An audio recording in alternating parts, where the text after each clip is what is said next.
Flexores e extensores de punho, uma sugestão. Você pode fazer com o paciente sentado, com o braço apoiado sobre alguma superfície que ele consiga deixar mais ou menos aqui, ó, a 90 graus de flexão de cotovelo e o punho solto aqui na maca.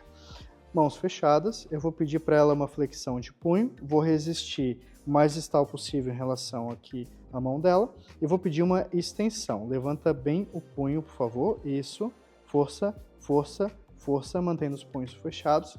E assim eu posso fazer de extensores. Se o paciente tiver, por exemplo, uma dor nessa região de extensores, epicondilite, vai ser bem interessante para você quantificar. Para fazer flexores, eu posso inverter aqui, supinar a mão dela, também pedir para que ela mantenha o braço bem, os dedos bem fechados. Vou pedir uma extensão e vou resistir contra uma flexão em cima da falange dos dedos mesmo. Vai lá, faz força, força, força. E aqui a gente consegue ver como é que está a força de flexores do punho. Se o paciente tiver epicondilite, por exemplo, medial, você vai conseguir ativar essa musculatura, provavelmente vai sentir um pouco de desconforto, mas você consegue metrificar a força dessa região.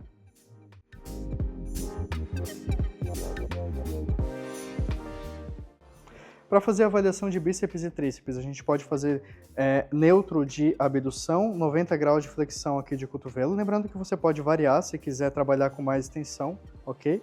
Então aqui eu vou colocar o equipamento de novo no terço bem distal do antebraço, estabilizo, posso usar o peso do meu corpo aqui, ó, para conseguir fazer uma resistência bacana em relação à força do paciente.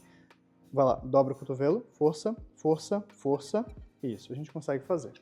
Aqui também eu posso fazer tríceps só invertendo, fazendo uma pronação no antebraço, colocando o equipamento também no terço distal. De novo, posso usar o peso do meu corpo para conseguir segurar a força do paciente. Vamos, força, força, força, força. Ok. Daí a gente tem a avaliação quantitativa tanto de bíceps quanto de tríceps braquial.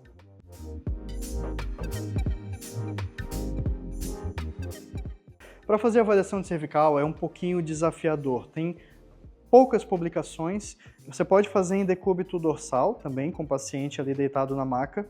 Porém, existe um artigo interessante com atletas de rugby que fez com o paciente sentado e que atingiu uma boa confiabilidade, tanto intra quanto inter examinador. Então, aqui com o paciente sentado, como é que foi feito nessa publicação? Apoiando aqui, ó, bem na região temporal, para fazer inclinações, então você instrui o paciente a fazer a força nesse sentido, cuidado para ele não jogar o peso em direção ao produto. Vamos lá, Thaís? Isso, tenta virar. Isso, bacana. Para fazer inclinação lateral, no caso aqui, ó, direita ou esquerda. Para fazer rotações, eles colocaram aqui perto da linha mandibular, aqui ó, do lado do rosto do paciente. Você vai fazer força para rodar, realmente trazer para cá, tá bom, Thaís? Prepara lá, 3, 2, 1, força. Isso, para fazer rotação, tanto, de novo, direita quanto esquerda. Para fazer flexão, foi colocado o equipamento realmente aqui na região frontal do paciente, bem na testa do paciente, pedindo para o paciente olhar para baixo. Então aqui, de novo, estabilizando, lembrando que a cadeira tem que ficar, tem que ter encosto, tá bom? Para a gente fazer dessa forma. Vai lá, faz força. Isso. E para fazer extensão, o contrário, eu jogo aqui atrás, na região occipital do paciente, e peço para ele realmente olhar para cima, tá bom? Para fazer uma extensão. Vai lá, força, isso. Você pode tentar reproduzir em decúbito dorsal, na maca, com o paciente, mas dessa forma obteve-se uma boa confiabilidade, principalmente para os movimentos de inclinação lateral com atletas de rugby. Então, é uma opção que você pode estar utilizando dentro da sua prática clínica.